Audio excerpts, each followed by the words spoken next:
Ya wis. Aku ya men karo tanggamu ya men aku ora tepung karo tanggamu. Ya wis. Kowe sampean ora ngerti critane kok.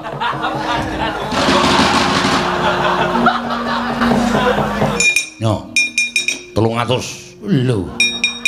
Oh, karo tanggaku. Ya men karo tanggamu ya men aku ora tepung karo tanggamu. Ya wis. Anggere muni getak kok njur. Petrus kok ngendi? Nderekke Ndara Garukaca. Lho, jare Garukaca dirante. Weh, sampean ora ngerti critane kok.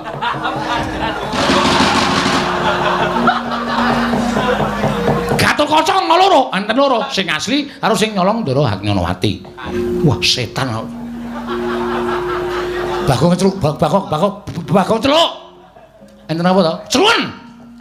Gong, wong gleleng kowe kok jajan. Kowe nganu mam apa, Tru? Tak bayari wis ora kuwatir. Kowe iki mbayari.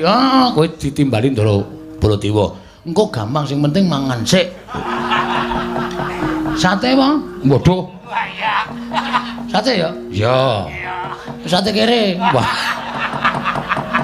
Ameng jeroan gelem? Gelem. Ning marai ra sehat lho. Ora apa-apa njur. Ya. Lho, kok cawet. Jare jeroan. Antil mudar ora. Wonten dawuh. 300 bali. Mengkari loro sewidak e. Atau nggo ngopo? Nggo jajan ngelek tenane. Wis kene loro sewidak. Nggih. Wis ra sida gleleng. Ngopo iki, Kang? Ngapusi iki apa? Konangan. Wis kere meneh. Arep sugede lho iki ora iso. Petro, nun. Haknyanawati. Tak gawane mah projeng Ndarawati men diaturke ning negara Trajutresna.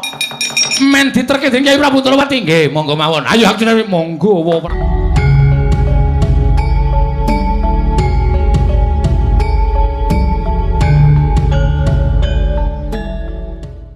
Monggo. Kakang Mbok, Kakang Mbok dengkulmu mlocot terus. Kowe kok ngawisa Kakang Mbok ki anu, Ndara Haknyanawati monggo kula dherekaken. Iya, Bagong. Petro, nun. Kakang Mbok Haknyanawati didherekke ngadhep Kanjeng Prabu Mandura. Oh nggih, kula mawon, kula mawon. Sus. Namune jeneng kon ngeterke kok senenge ra jamak-jamak. Montore Petruk sok mlepek. Kula mawon, Ndun. Ya sak karepmu Bagong ya kena. Monggo. Kakang Mbok dengkulmu mlocot terus. Kowe kok ngawisa Kakang Mbok ki anu, Ndara Haknyanawati monggo kula dherekaken. Iya, Bagong. Ngadhep Sinuwun Prabu Baladewa supados samangke dipun dherekaken wonten anu Ndarawati. Iya, Bagong. Aku ngaturke panuwun Nyai Prabu. Ih, dawa sami-sami Kakang Boten dados menapa.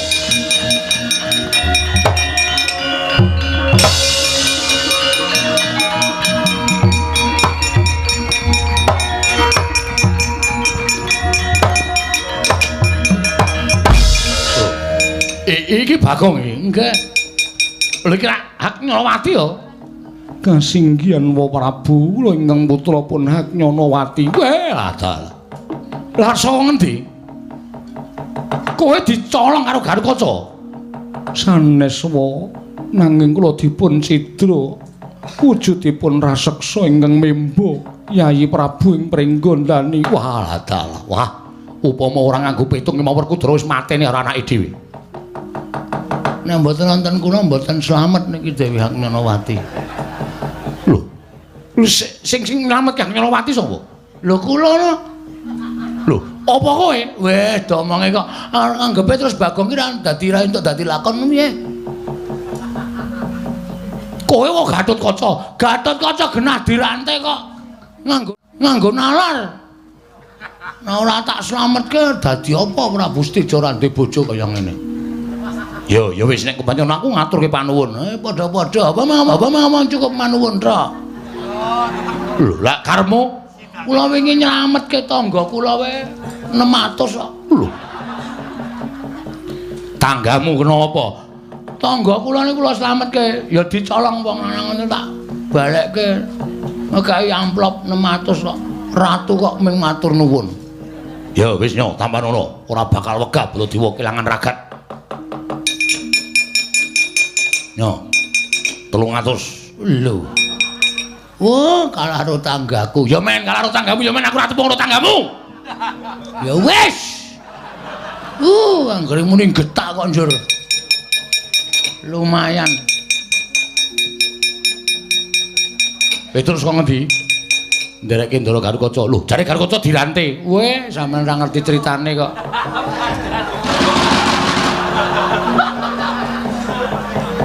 Ndara Garukaca niku dirante bareng karo Gatotkaca mabur teng dhuwur wit gendayaan 10 prangkul dijebol sak rantene dil. Wite dienggo nguncali karo Gatotkaca. Lho, Gatotkaca ana loro, enten loro, sing asli karo sing nyolong Ndara Haknyanawati. Terus dicandak kali Ndara Garukaca tek wujud buta. Lho, wujud buta. Terus karo Garukaca, "Endi? Kakang Mbok Haknyanawati, ora menehi Kakang Mbok Haknyanawati, pecah siramu." "Monggo Raden." Metu saka Kancing Gelungdak, terus diterke Bagong mrene. Wah, setan. Bagong celuk, Bagong celuk. Enten apa to? Celun. Gong, wong gleleng kowe kok jajan. Kowe nganu mam apa, Tru? Tak bayari wis ora kuwatir. Kowe iki mbayari. Kowe ditimbali Ndara Baladewa. Engko gampang sing penting mangan sik. Sate apa? Waduh. Sate ya? Ya. Sate kere. Wah. Aming tambah kandel cangkeme. Apa? Jeroan apa? Oh. Jeroan gelem? Gelem. Ning marai ra sehat lho. Ora apa-apa njur. Ya. Lho, kok cawet. Jare jeroan. Antil mudar ora. Petro gawes. Ayo Gong ora. Wah, wis kasus iki, Tru. Bagong masuhi. Wonten dawuh. 300 bali. Men kari loro sewidak. Atau nggo ngopo? Nggo jajan ngelek tenane. Wis kene loro sewidak. Nggih. Wis ra sida gleleng. Ngopo iki, Gong? Ngapusi iki apa? Konangan. Wis kere meneh. Arep sugih lah iki ora iso. Petro, nun. Haknyanawati. Tak gawane Maprajing Ndarawati men diaturke ning negara Trajutresna. Men diterke dening Kyai Prabu Ndarawati. Nggih, monggo mawon. Ayo Haknyanawati, monggo Wa Prabu.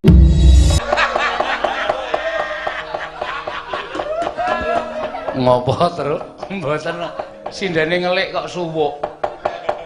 Nganti isin. Ayo ngayojan iki apike ngeri-ngeri isuk sak nggon-nggon gelem. Jak mandeg sak nggon-nggon gelem. Nggih, sampeyan iso nabung lho. Ya mengerti Petro. Tak kira nek melu karawitan barang. Kok iso ngerti suwuk ora? Ana apa? Ndara Antasena ngangslupi awake Bagong dadi ampuh. Kula dang slupi sih. Dang slupi piye? Awake sampeyan mlebu awak kula. Gleb ngoten. Ben kula iso ampuh. Sarana Sukma. Lah nggih Sarana Sukma. Nggo ngajar Kurawa. Ya, ora usah kuwatir tak mlebu ning awakmu.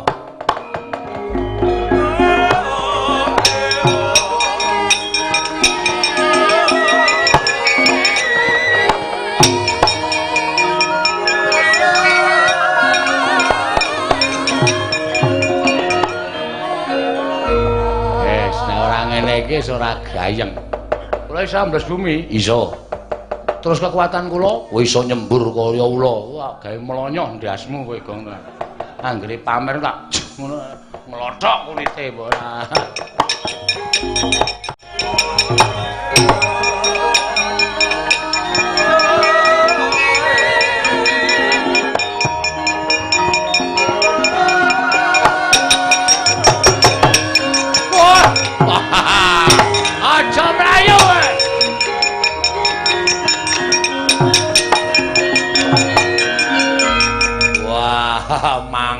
Mangar raine sajae mentas meguru anyar.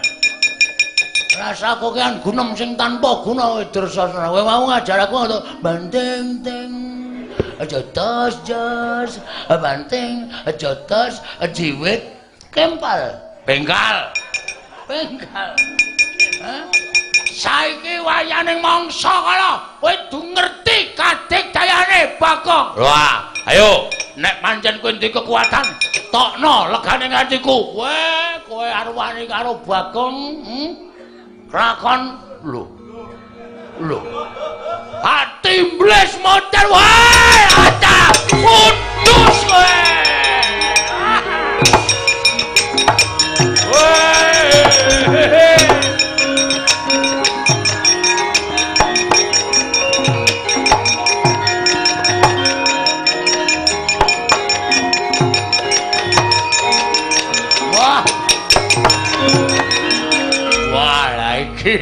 Iki ketok kekuatane anake Semar. Wah, Bagong kok mabur. Teratapan atiku. Nek ora mundur mesti wae werna-werna pokal kawene Bagong. Mana di mana matanya? Ngapunten. Ngapunten. Ngapunten. Bagong wedeni Pak.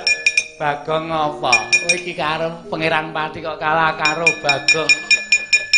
Kowe iki Kadang Nata kok kalah karo Bagong. Nek cara aku isin Sengkino, Sengkune. Weh, antara tembles dening aku kowe ya.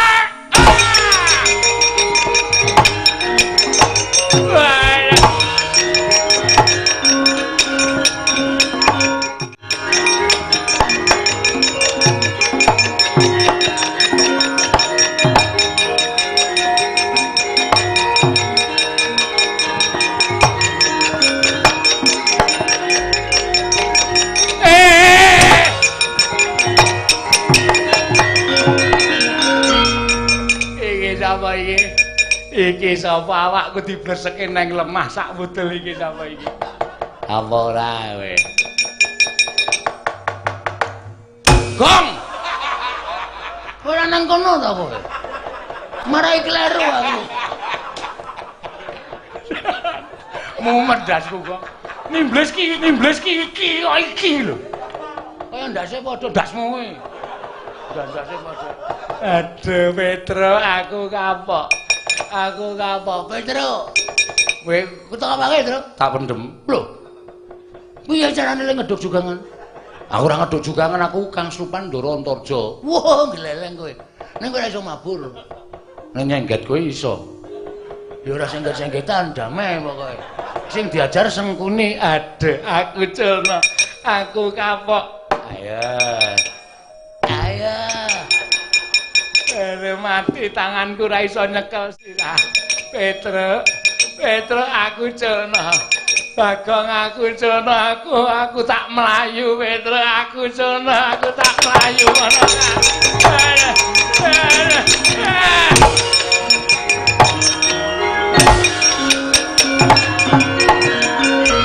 Wis lunga ta, Tru? Wis lunga dengkulmu mlocot. Wis melayu kok lagi nimbles. Aku enggak sengaja. Wah. Truk. Apa kowe? Sembur raimu. Asem kowe ngemot pestisida ora. Kok didoni kok sok panas banget. Ora iso omong to Kang Supan Ndara Antarja. Mulane aku ayo. Truk. Truk. Kowe iki rasa Kang Slupane hidupmu wis mambu banget kok. Apa meneh Kang Slupan? Saya le kemranyas ora. Kowe nantang aku, ha kowe salahe ngarep. Ora bakal wedi karo kowe. Nek carane kaya aku ya ora wedi wong kowe iki mau nimblis sirahku bola-bali kok. Oke, ora masalah. Sirmu piye? Ayo, leno panewat timblis dening aku kowe.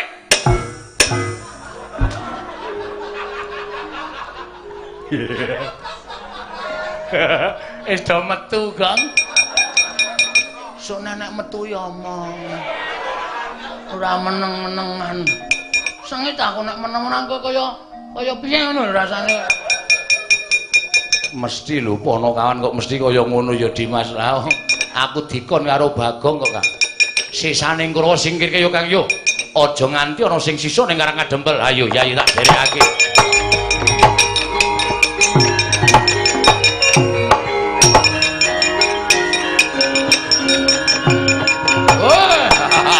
Mundur, mundur.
Koden prayitna semuriris eka balik titiyani kandayani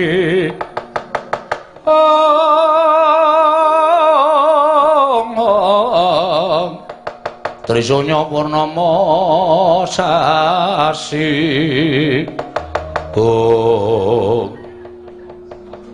Siwa Semar kula Karang Kadempel wis katon tentrem. Ya, wo, Karang Kadempel wis katon tentrem. Kula ngaturaken panuwun ingkang tanpa pepindhan. Dene ingkang saklajengipun kala wau kula sampun matur, kula ajeng nyuwun tulung. Njaluk tulung piye? Siwana Yantaka. Gandeng kula niku butuh. Mongko niki pancen dadi kedhawuhing para Jawata sing kula tampa. Dawuhing dewa sing kula tampa dadi syarat srana anggen kula badhe nglantaraken tumedhaking wahyu katentreman. Siwa Semar bakal paring dawuh apa? Kula kepengin kerawan pusaka. Inggih menika setunggal senjata cakra.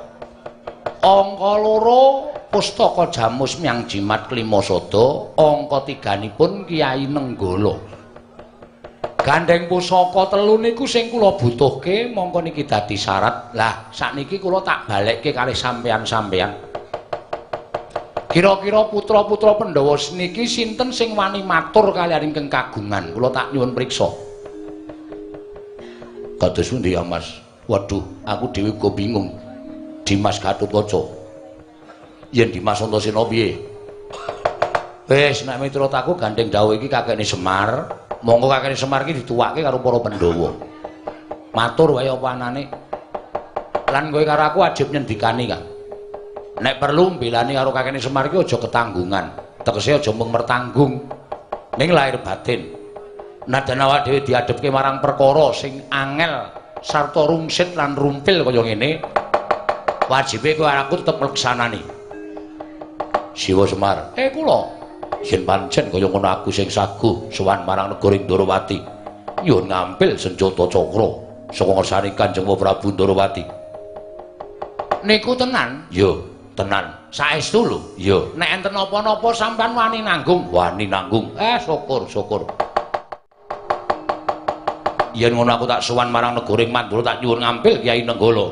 Sami kali Ndara Garukaca nek enten apa-napa sampean mantun nanggung, aku wani nanggung. Siwa Semar, iya, syukur. Aku tak ning Ngamarta, Kek. Aku tak matur karo Wadarma Kusuma nyuwun ngambil pustaka Jamus Klimasada. Niku sampean adu arep karo bapak sampean lho mengke nek seling suruping perkara bapak iki wedine ming karo aku. Wong nek bapak nganti ora trima pustaka Jamus Klimasada tak suwun ngambil mungsuhe bapak aku. Ning ampun ngatut-ngatutke kula. Ora arep ngatut-ngatule kakene Semar. Kabeh perkara tak tanggung. Matur nuwun, Ndara, matur nuwun. dene sampeyan wis saguh ngudaneni menawi dados pamuthaipun ing abdipun Semar Badranaya.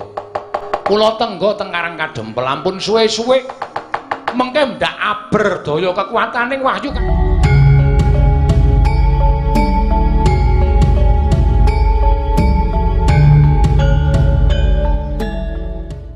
Katentreman. Yo, aku nyuwun pamit, aku njaluk pamit yo Kakang Semar. Nggih, atos-atos, Ndara.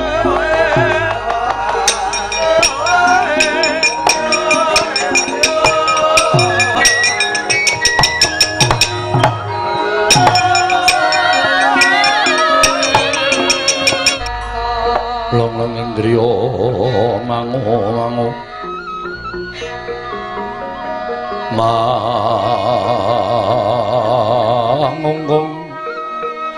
kanduhan remang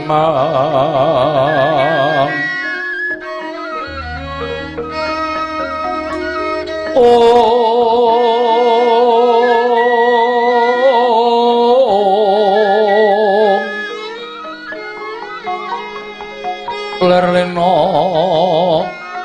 tanpa kanin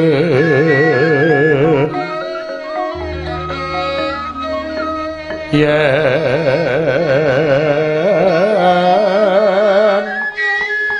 tan tuluso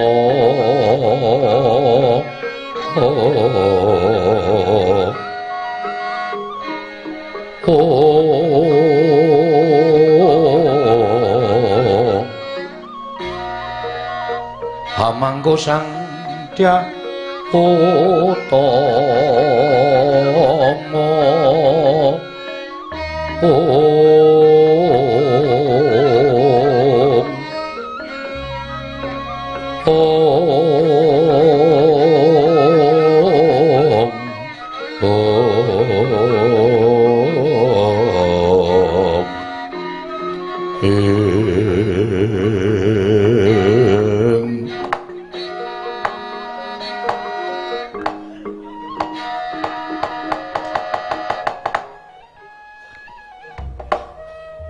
Niwang sukmana madin luwih ana sasmintaning sun jagat wasisaning Ubatara gawe kaget ora pangling kaya Atmajaku pringgondani tetuka ingkang sowan ngabiyantara ngersaning wong atuhamu ing Dwarawati nggir Gatotkaca padha kanthi harja sapraptamu ning kedaton praja ing Dwarawati nggir tetuka tansah pinanganing kawidadan nering sami kala sowanipun ingkang putra ing pringgondani Kemareng ingkang putra ngaturaken sembah sumangga ing pangabektinipun ingkang putra kunjuk sandha pepodo paduka Kanjeng Prabu ing Dwarawati. Wis ndak tampa karya bombong penggaling wakmu ing Dwarawati, ora liwat pangestuning wakmu tampan ana. Lho pundi nggo jimat paripe. Dayanana ing kasantosan. Nggir kasikecok manggen dengan ingkang lenggah. Anggir Gatotkaca. Paman garep ruci sampun boten kirang prayogi. Dipun sekecaken lenggahipun nggir. Ing abdi Widara Kandhang Siwawati Udawa inggih kemareng kula ngaturaken sembah pangabekti kula kunjuk Wawati kula tampi dawuh sami-sami Gatotkaca wonten timbalan sumengko pangabojran damar sasi gita anawung wigati sowanmu ning praja ing Dwarawati marata gage matur marang awakmu ing Dwaraka Purwa madya lan wusanane samendhang aja ngantur ing karempit aturna marang awakmu ing Dwarawati wale-wale menapa estunipun sowanipun ingkang putra ing pringgondanipun Gatotkaca menika boten saking pikajengan kula piyambak namung kula menika dapur dipun utus apa diutus dening wong atuhamu kadangku panenggak menika sanes apa diutus kalawan kadangku Yayi Darmaji Ngamarta menika kidanes lah banjur sapa ing ngutus kalawan sira kula tetuka boten sanes kejawi namung Siwa Semar Badranaya nalika semanten ingkang putra nampi timbalanipun Siwa Badranaya supados sowan wonten ing Karang Kadempel ingkang putra kadang kula Kakang Mas Antarja miwah kadang kula Yayi Antasena sedaya sampun kepareng sowan wonten ing Karang Kadempel Kiai Semar nalika semanten mratelakaken tuwin paring pangandikan bilih nampi sasmitaning dewa dados lantaran tumedhahing kanugrahan nalika semanten wanter ngendikanipun Kyai Nayantaka inggih Siwa Badranaya syarat srana supados sak mangke wahyu menika enggal katampi dening satunggiling titah utawi jalma wantah ingkang sampun pinilih kedunungan wahyu menawi Kyai Badranaya inggih Siwa Nayantaka kepareng sak mangke anyanding pusaka ing Ndarawati ingkang nami inggih menika pun Senjata Cakra. Mila sawanipun ingkang putra ing pringgondani ngersanipun Kanjeng Prabu Ndarawati wonten suka lilaning penggalih paduka Prabu mari ngono ngambil pusaka Senjata Cakra badhe kula boyong wonten Karang Kadempel Prabu Ndawaraka.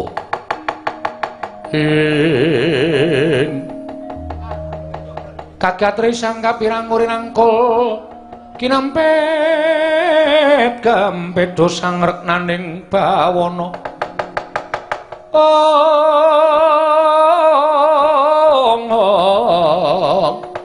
ya si tukang walang ati ya si tukang kudu garing ya to nggih kabeh aturira wis tak tampa cetha ora ana ingkang cicir swiji nanging saka panglimbanging wakmu Ndarawati kosek to.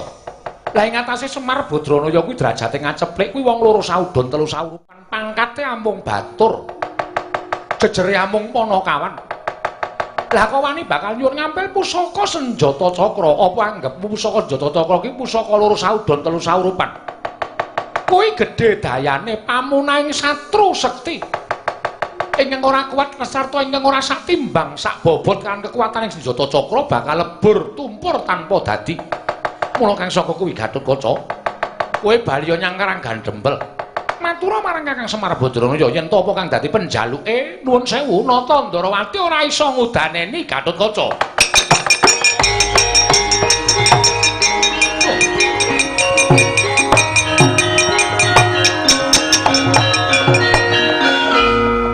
Kosek to lah kok malah kowe ngadeg jejeg malang kerek ana ngarepe wong tuwa. Sampun dados tekadipun ingkang putra pun pringgondani menawi Kanjeng Prabu boten maringaken pusaka Senjata Cakra nadyan kula kedah remuk kasawurna putung kabandhemna mapan wonten negari Ndarawati kula boten badhe owel badhe kula ikhlasaken pecah gesang kula. Lho yen ngono kowe wani karo wakmu Ndarawati nyuwun pangapunten paripaksa kula wantun.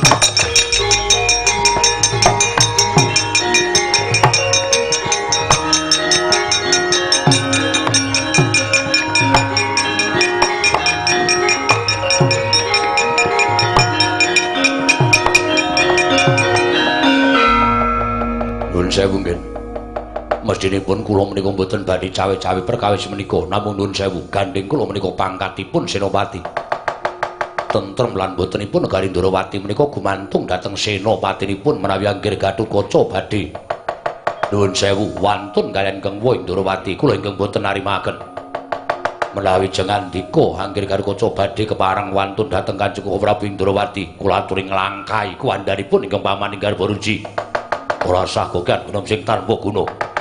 Apa dianggep Gatotkaca wedi karo Paman Setyaki? Nah ingaten boten-boten mriki papanipun tiyang neter kadidayan. Kula aturi medal Jawi, rupak wani, jembar wani. Monggo kula dherekaken Setyaki. Setyaki aja kaya ngono, Mas. Setyaki.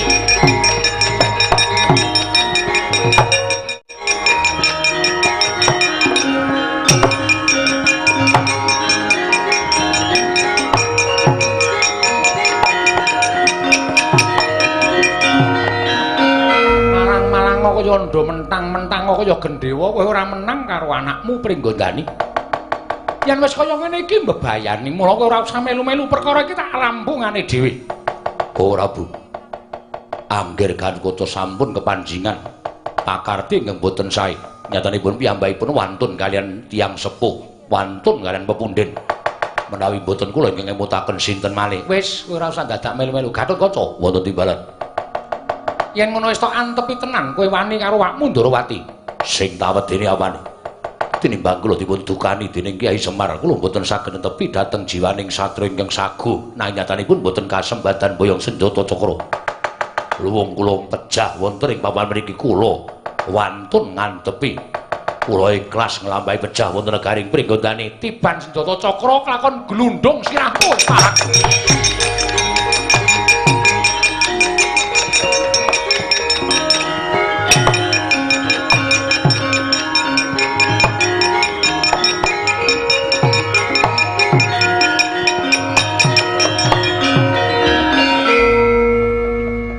kersanipun kados pundi? Gosek to. Sing tok butuhke apa? Senjata cakra. Lah ya wis kuwi gawanen. Wah, tiwas kene ngampet ambegan. Sami nggih. Kula ya ngampet ambegan. Kula ngampet sedayanipun nggih. Tak kira nek arep ditamani tenan jebul. Aku karo Kakang Semar kuwi ngibarate loro ning atunggal ora bakal iso dipisahake. Inggih. Mula kekarepaning Kakang Badranaya aku ngerti Gatotkaca. Nggih menapa Paduka dadak paring dawuh kados mekaten. Lah mung tak nggo njajal marang anteping kasatriyanmu sing jeneng satriya ki yen iya ya iya, yen ora ya ora. Yen wani aja wedi-wedian, wedi aja wani-wani kuwi jiwaning satriya. Lho iki. Jebule isih antep isih manggon ning atine anakku lanang Pringgondani. Matur sembah nuwun ngaten kula nyuwun pamit. Atur marang Kakang Semar. Lho iki. Aku tak jampange saka kadohan. Ana lelakon apa yang bakal dumadi ning Karang Kadempel? Wis tak dawuh. Setyaki wonten timbalan tunggunan praja. Kula mboten nderek ora sah. Mbok kula nderek ora sah kuwi ning tunggu praja wae. Oh iki ngestaken dawuh. Kula nderek ora sah. Kula ngedram sae ora sah. Wis nang kono wae. Iki ngestaken dawuh. Ayo Kakang Sawi kula nderekaken.